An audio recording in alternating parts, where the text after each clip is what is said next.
अपनी जवाबदेही के प्रति भी सरकार गंभीर रहती है। जहां हर 5 साल में सरकार बदलने का ट्रेंड रहता है, वहां सरकारों में भी यही रहता है कि भाई क्या करना है, काम करो, कोई करने की जरूरत नहीं है। 5 साल के बाद तो ये हिमाचल वाले बदल देते हैं। इसके कारण वो भी चुनने के बाद उनको मालूम है फिर से जीतना नहीं है, तो वो कुछ करते भी नहीं है। इसलिए भी स्थिर सरकार के प्रयोग करने की बहुत आवश्यकता है भाइयों। तो मुझे खुशी है कि हिमाचल में जयराम जी की सरकार ने जो विश्वास हासिल किया है, उनकी पूरी टीम ने 5 साल के लिए जो काम किया है, उसी का नतीजा है कि मेरी आज ये दूसरी सभा है। इन दोनों सभाओं को कोई भी देख ले, बीजेपी की सरकार बनाना हिमाचल की जनता ने तय कर लिया है भाई। हिमाचल में भाजपा सरकार अपने कार्यों का हिसाब भी दे रही है और सरकार में वापसी के लिए भी उतनी ही प्रतिबद्ध है। और साथियों, हम ये भी समझना होगा कि अस्थिरता से फायदा किसका होता है। कांग्रेस के वर्षों के शासन में हमारे यहां ऐसे अनेक स्वार्थी तत्व और ऐसे अनेक समूह पैदा हुए, वेस्टेड इंटरेस्ट ग्रुप पैदा हुए, जो भारत को अस्थिर देखना चाहते हैं, जो हिमाचल जैसे राज्यों को अस्थिर देखना चाहते हैं, और इसलिए वो स्थिर सरकार होने ही नहीं देते, हवा फैला देते हैं। देश के छोटे छोटे राज्य हमेशा इन स्वार्थी समूहों के निशाने पर रहे हैं। कुछ झूठे वायदे करके, कुछ सीटें जीतकर ये स्वार्थी समूह सरकारों में आकर सिर्फ अपने हित साधते रहते हैं। ये लोग खुद को कट्टर ईमानदार कहते हैं, लेकिन सबसे बड़े भ्रष्टाचारी यही होते हैं। ये लोग समाज को तोड़ने के लिए, देश की एकता को तोड़ने के लिए साजिशें रचते हैं। हिमाचल को ऐसे हर स्वार्थी समूह से खुद को बचाकर रखना है, इनके खेल से खुद को बचाकर रखना है। आप देखिए साथियों, केंद्र में स्थिर सरकार बनी तो देश ने ऐसे ऐसे निर्णय लिए जिनका इंतजार देशवासियों को वर्षों से था। जब केंद्र में स्थिर सरकार बनी तो भ्रष्टाचार और भ्रष्टाचारियों के खिलाफ निर्णायक लड़ाई शुरू हुई। जब केंद्र में स्थिर सरकार बनी तो आतंकवाद, नक्सलवाद काबू में आए, नॉर्थ ईस्ट में शांति स्थापित हुई। इसलिए स्थिर सरकार 21वीं सदी के भारत की जरूरत है और उसमें बड़ी भूमिका देश के छोटे राज्य की भी है। साथियों, हिमाचल के लोग जानते हैं कि भाजपा किस तरह यहां के विकास के लिए गंभीरता से काम कर रही है। हम पहाड़ के लोगों की सुविधाएं बढ़ाने पर, रोजगार के अवसर बढ़ाने पर, यहां के औद्योगिक विकास पर, टूरिज्म बढ़ाने पर हम विशेष ध्यान दे रहे हैं।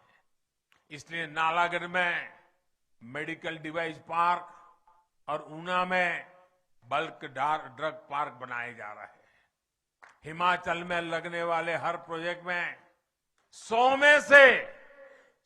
में से 90 रुपये आज केंद्र की भाजपा सरकार दे रही है भाई। Bharat pharmacy of the world अगर ये है तो इसमें हिमाचल की हिस्सेदारी कई गुना बढ़े, हम ये प्रयास कर रहे हैं। साथियों, बद्दी, बरोटीवाला, नालागढ़, परवाणु, चंबाघाट, इस पूरे औद्योगिक क्षेत्र को विस्तार देना डबल इंजन की सरकार की प्राथमिकता है। टूरिज्म उद्योग हो या फिर खेती से जुड़े उद्योग हो, इसके लिए आवश्यक आधुनिक इंफ्रास्ट्रक्चर पर अभूतपूर्व बल दिया जा रहा है। बिलासपुर में एम्स के बनने से इस क्षेत्र में मेडिकल टूरिज्म भी बहुत बल मिलने वाला है, बहुत ताकत आने वाली है। परवाणु, सोलन, कैथलीघाट, शिमला, इस बाईपास से यहां के पर्यटकों को सुविधा होने वाली है। पिंजौर, बद्दी, नालागढ़ 4 लेन का काम जब पूरा हो जाएगा तो औद्योगिक क्षेत्र को बेहतर कनेक्टिविटी मिलेगी। साथियों, सोलन से लेकर शिमला तक ये पूरा क्षेत्र वैसे भी शिक्षा और स्वास्थ्य के एक बड़े हब के रूप में विकसित हो रहा है। डबल इंजन सरकार इसी ताकत को बढ़ावा देगी ताकि हिमाचल आत्मनिर्भर बने, हिमाचल विकसित बने। भाइयों और बहनों, सोलन हो, शिमला हो, सिरमौर हो, ये फल और सब्जी की टोकरी कहे जाते हैं। यहां अधिकांश छोटे किसान हैं, छोटे बागवान हैं। कांग्रेस के लोग किसानों और बागवानों को लेकर बड़ी बड़ी बातें करते रहते हैं, लेकिन कांग्रेस का इतिहास हमेशा नागरिकों को धोखा देना, युवाओं को धोखा देना, बहन बेटियों को धोखा देना, वैसे ही किसानों को भी धोखा देना। कांग्रेस ने कभी देश के छोटे किसानों की परवाह नहीं की। जिस कर्ज माफी का कांग्रेस ने ढिंढोरा पीटा, उसमें भी कांग्रेस ने खेल कर दिया। उसका लाभ छोटे छोटे किसानों को बिल्कुल हुआ नहीं, नाम मात्र का भी नहीं हुआ। जबकि भाजपा सरकार छोटे किसानों की हर जरूरत को ध्यान में रखते हुए काम कर रही है। पीएम किसान सम्मान निधि के माध्यम से हिमाचल के किसानों के बैंक खातों में सीधे 2000 करोड़ रुपए ट्रांसफर किए। 2000 करोड़ रुपए इस छोटे से राज्य के अंदर, और इसका लाभ हिमाचल के 9 लाख से ज्यादा छोटे किसानों को हुआ है। 9 लाख किसानों के जेब में 2000 करोड़ रुपया पहुंचना यानी उनके जीवन में एक बहुत बड़ा बदलाव की ताकत लेके आता है। साथियों, हम हिमाचल के फल सब्जी सेक्टर में सहकारिता को बढ़ावा देने पर भी फोकस कर रहे हैं। किसान उत्पादक है, वही भंडारण का, कोल्ड स्टोरेज का मालिक भी हो और फूड प्रोसेसिंग कारखानों में हिस्सेदार भी हो, इस पर हम बल दे रहे हैं। एफपीओ यानी किसान उत्पादक संघों का निर्माण इसी उद्देश्य से किया जा रहा है। सैकड़ों छोटे छोटे किसान, बागवान मिलकर बड़ी ताकत बने, इसके लिए नाबार्ड से करोड़ों रुपए दिए जा रहे हैं। दिसंबर 8 के बाद जब फिर डबल इंजन सरकार काम संभालेगी, उसके बाद इस काम को और ज्यादा गति दी जाएगी और तेज किया जाएगा। यहां के सेब, यहां की सब्जियां, यहां का दूध किसान रेल से बहुत कम भाड़े में देश के बड़े बड़े बाजारों तक पहुंचे, इसके लिए भी काम चल रहा है।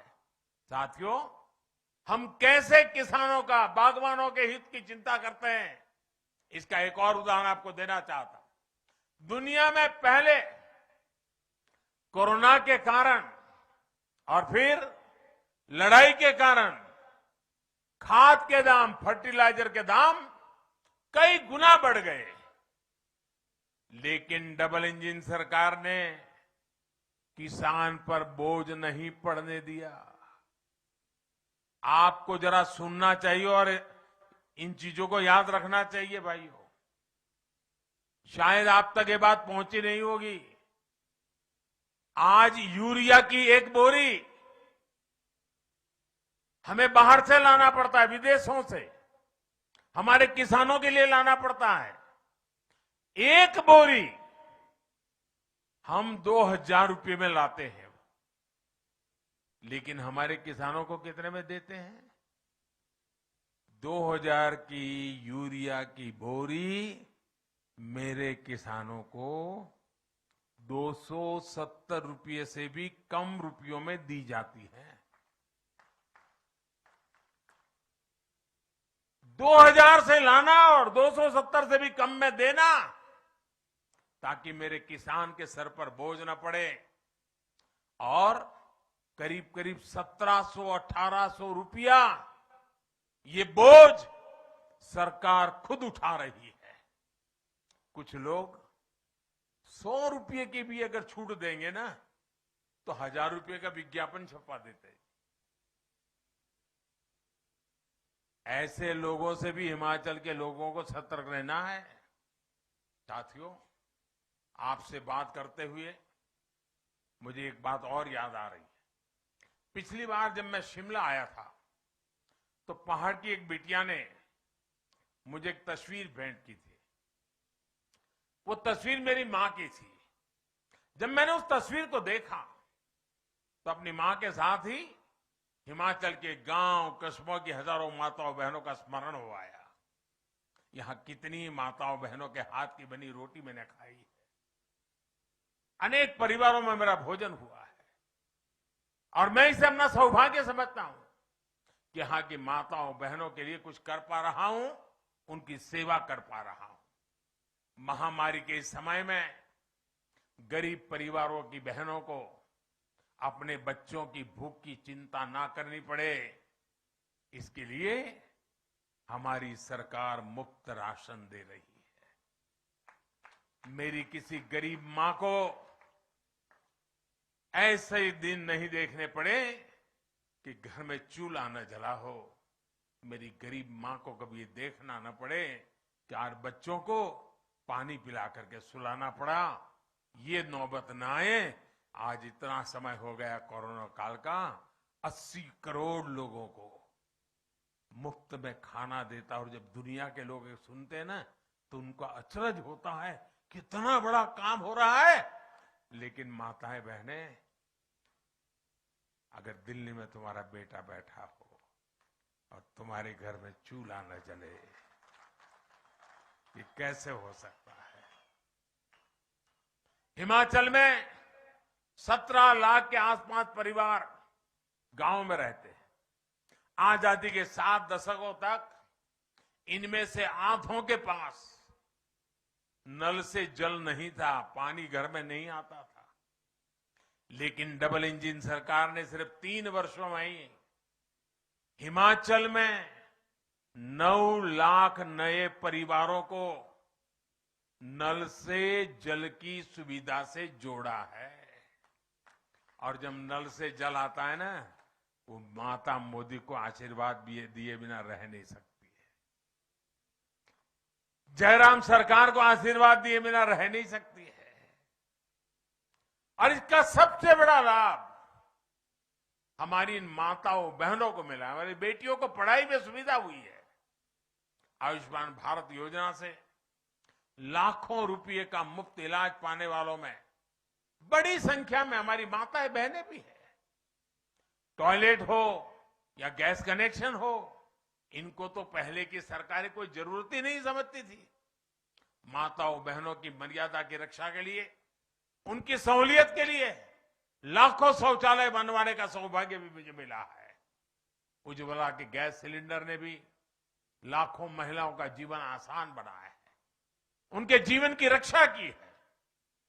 भाई और बहनों, हिमाचल के लोग ये भली भांति जानते हैं कि काम भी भाजपा ने किया है, और अगर कोई चुनौतियां हैं तो उनका स्थायी समाधान भी भाजपा ही कर सकती है। हिमाचल के लोग ये भी जानते हैं कि कांग्रेस मतलब भ्रष्टाचार की गारंटी, कांग्रेस मतलब स्वार्थ भरी राजनीति की गारंटी, कांग्रेस मतलब भाई भतीजेवाद की गारंटी। हिमाचल के लोगों को याद रखना है कि वही कांग्रेस है जिसके शासन में वृद्धावस्था पेंशन के लिए 80 साल का होना जरूरी था। ये भाजपा की जयराम जी की सरकार है जिसने 80 के बाद मिलने से क्या मतलब था, उसे कम करके 60 साल की उम्र कर दी ताकि 60 से ऊपर के सब लोगों को इसका लाभ मिले। भाजपा के इस फैसले से आज हिमाचल के लाखों नए साथियों को पेंशन मिल रही है। साथियों, भाजपा का काम भी पक्का है